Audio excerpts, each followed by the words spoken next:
Selamat sore semuanya, hari ini saya akan menyampaikan tutorial mengenai cara membuat database menggunakan PHP MyAdmin. Yang pertama kali harus disiapkan adalah aplikasi examnya.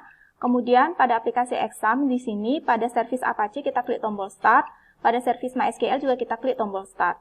Di bagian paling bawah pada service Apache statusnya sudah running dan MySQL juga statusnya sudah running, artinya sudah bisa digunakan. Nah, di sini untuk membuka PHP MyAdmin, kita bisa mengklik tombol admin pada service MySQL. Sehingga muncul tampilan PHP MyAdmin seperti di layar. Di sini kita akan menggunakan contoh kasus untuk membuat database bernama Academy, ya. Nah, untuk membuat database bernama Academy, kita klik tombol New di sebelah kiri. Kemudian pada kolom database name, kita ketikkan nama database yang akan kita buat, yaitu Academy. Kemudian kita klik Create. Di sebelah kiri akan muncul database Academy. Sekarang pada database ini kita bisa tambahkan tabel. Tabel yang pertama adalah tabel mahasiswa yang terdiri dari 9 kolom di sini, ya. Kemudian, pastikan di sebelah kiri kita klik database akademik. Kemudian pada kolom name di sini kita ketikkan nama tabelnya, yaitu mahasiswa, dan number columns-nya kita isi dengan 9. Kemudian kita klik Go di sebelah kanan. Sekarang kita bisa menambahkan kolom di sini. Kolom yang pertama adalah name, tipe datanya char, panjangnya 10, dan merupakan primary key. Jadi kita tambahkan di sini name, tipe datanya adalah char, kemudian panjangnya adalah 10, pada bagian indeks, kita klik primary. Nah, ini adalah menambahkan indeks berupa primary key. Kita biarkan saja indeks name-nya seperti itu, kita klik Go.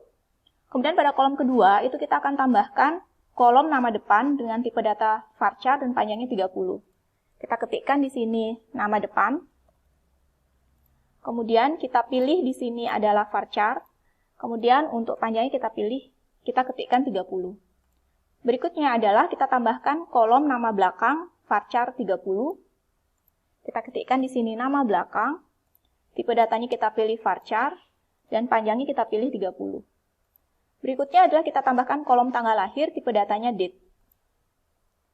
Jadi kita ketikkan nama kolomnya adalah tanggal lahir, kita pilih tipenya adalah date.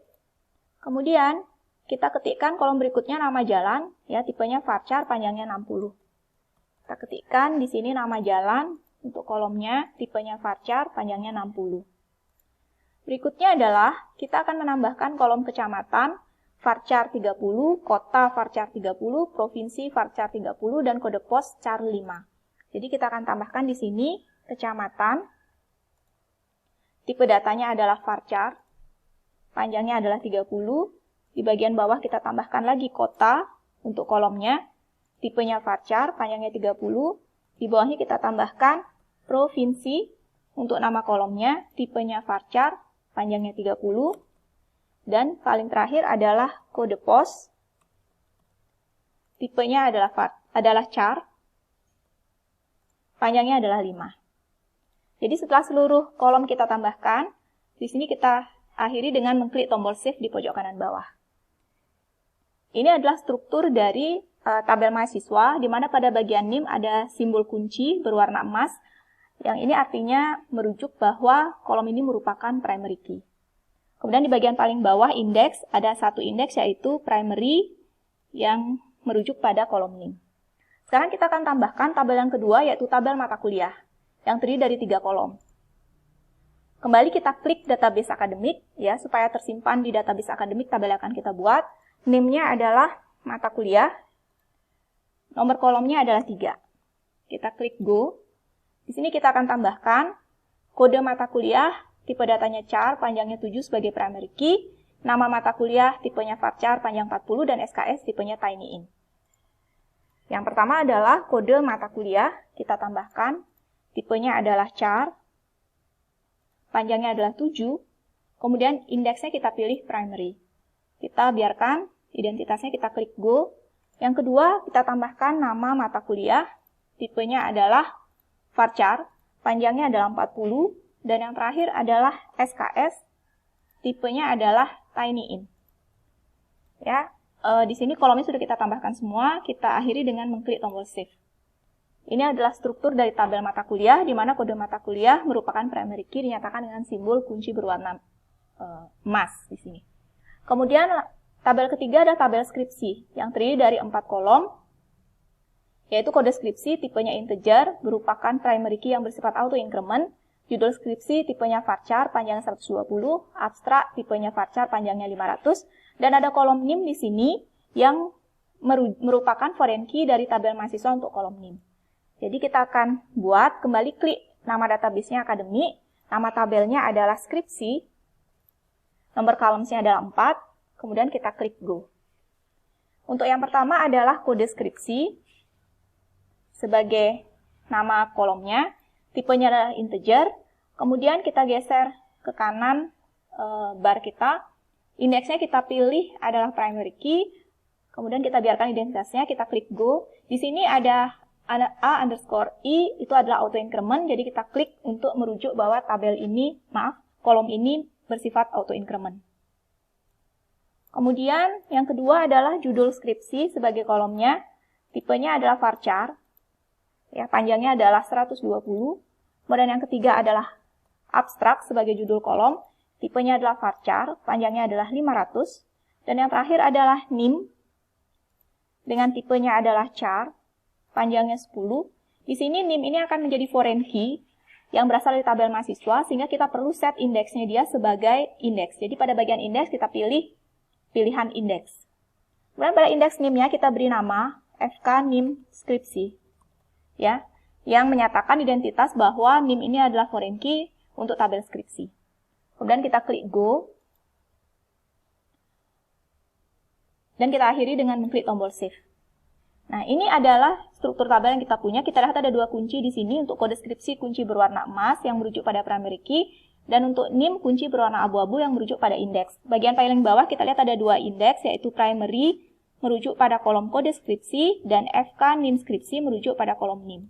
Nah, karena tabel ini berelasi dengan tabel mahasiswa untuk kolom NIM, maka kita harus membuatkan constraint NIM-nya dalam bentuk foreign key, sehingga kita di sini mengklik menu atau pilihan di sini tombol relation view.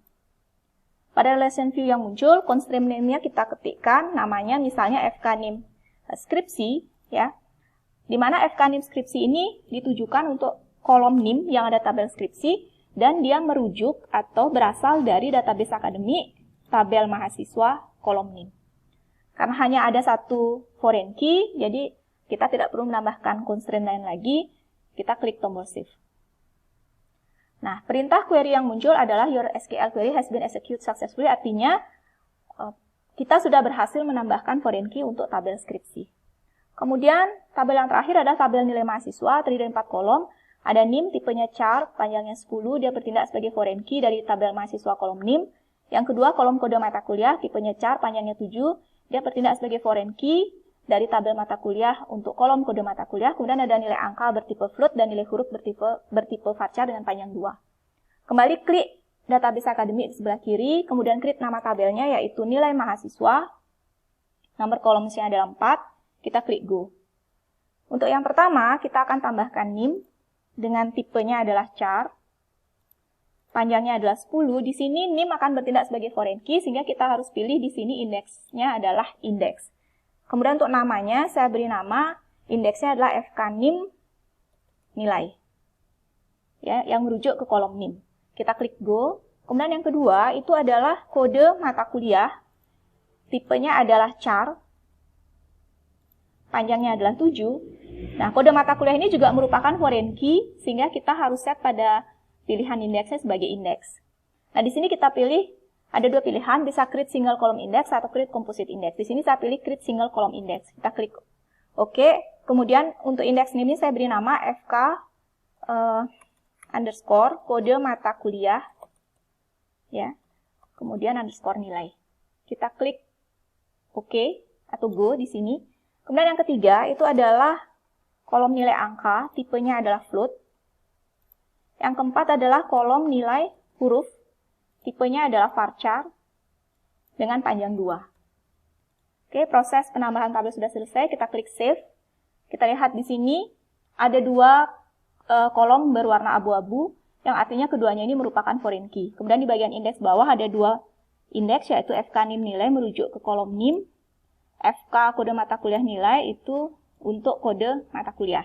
Karena tabel ini berelasi dengan dua tabel, yaitu mahasiswa dan mata kuliah, maka kita harus membuat foreign key-nya. Kita klik tombol relation view, Di sini saya buat constraint yang pertama adalah FK NIM nilai ditujukan untuk kolom NIM yang merujuk atau berasal dari database akademik, tabel mahasiswa, kolom NIM. Nah, sekarang kita akan tambahkan constraint yang kedua. Kita klik add constraint di sini.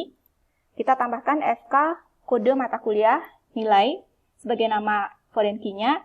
Untuk kolomnya adalah kode mata kuliah, merujuk ke database akademik, tabel mata kuliah, dan kolom kode mata kuliah. Jadi ada dua foreign key yang sudah terbentuk di sini. Kita klik save. Ya, ada muncul informasi bahwa SQL kita sudah berhasil, berarti perintah membuat foreign key sudah berhasil. Jadi kita sudah menyelesaikan 4 tabel di database akademik. Sekarang kita bisa melihat relasi antar tabel yang kita hasilkan ini dengan mengklik menu akademik di sini, database akademik kita. Kemudian di bagian tab atas paling kanan ada perintah more. Kita klik di sana. Ya, ini adalah tampilannya. Kalau saya geser dia akan berantakan lagi. Ya, jadi saya buat seperti ini saja supaya tidak berantakan seperti tadi.